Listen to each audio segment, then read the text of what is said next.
భారత్ తో చర్చించేందుకు సిద్ధంగా ఉన్నట్లు పాకిస్తాన్ ప్రధాని షహబాజ్ షరీఫ్ అన్నారు. షహబాజ్ షరీఫ్, పాక్ ఆర్మీ చీఫ్ అసీం మునీర్ ప్రస్తుతం 4 దేశాల పర్యటనలో ఉన్నారు. ఇరాన్ అధ్యక్షుడు మసౌద్ పెజెష్కియాన్ తో కలిసి షహబాజ్ షరీఫ్ సంయుక్త విలేకరుల సమావేశం నిర్వహించారు. కాశ్మీర్ జల వివాదం, ఉగ్రవాదంపై భారత్ తో చర్చించేందుకు సిద్ధంగా ఉన్నట్లు చెప్పారు.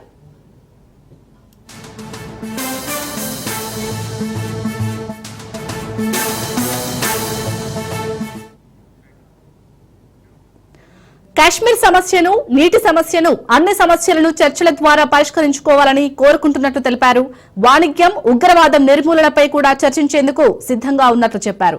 శాంతి ప్రయోజనాల కోసం భారత్ తో శాంతి చర్చల్లో పాల్గొనడానికి సిద్ధమని పేర్కొన్నారు.